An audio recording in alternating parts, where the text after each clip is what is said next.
বন্ধুরা, আজকের ভিডিওতে আমি আপনাদেরকে জানাবো কিভাবে একজন বেকার মানুষ এবং একজন অসচ্ছল জমির কৃষক কিভাবে সোনালী ব্যাংক থেকে খুব সহজে লোন নিতে পারে তার বিস্তারিত। এর পাশাপাশি আপনি লোন না পেলে কোথায় অভিযোগ করবেন সে বিষয়েও থাকবে বিস্তারিত আলোচনা।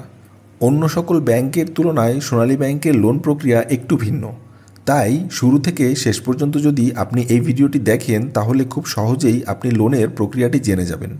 জমি বন্ধক রেখে লোন পেতে পারেন সর্বোচ্চ 20 লক্ষ টাকা পর্যন্ত। তো দেরি না করে চলুন মূল ভিডিও শুরু করা যাক।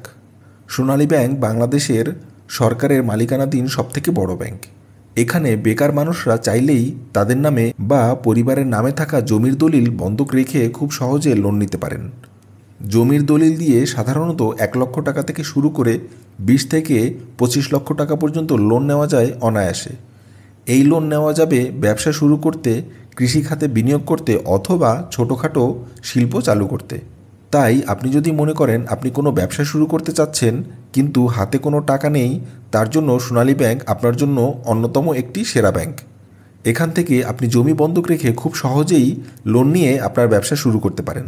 তার জন্য প্রয়োজন কিছু নির্দিষ্ট ডকুমেন্টস এবং একটি ব্যবসায়িক আইডিয়া, যার মাধ্যমে ব্যাংক বুঝতে পারবে যে আপনি প্রকৃতপক্ষে কোন ধরনের ব্যবসা শুরু করতে চাচ্ছেন এবং সেই ব্যবসার ফিউচার কী।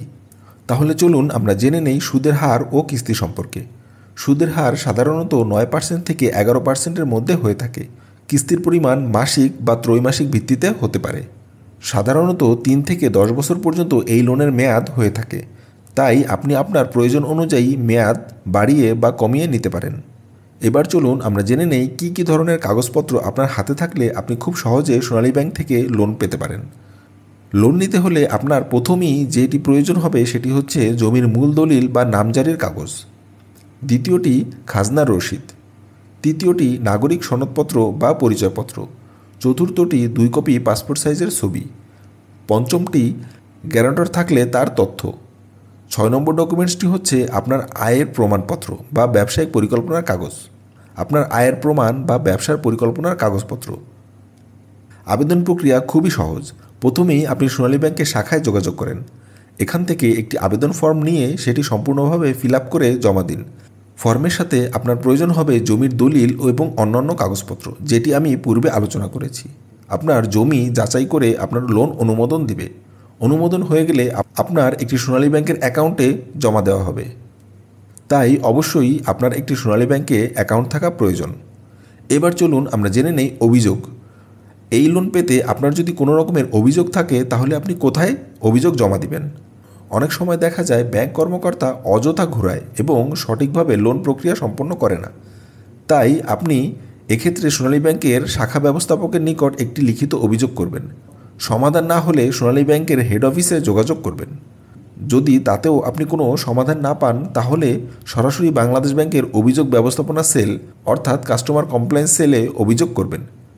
এছাড়াও আপনি হটলাইন নাম্বার 16236 নাম্বারে যোগাযোগ করতে পারেন। অনলাইনেও অভিযোগ দিতে পারেন।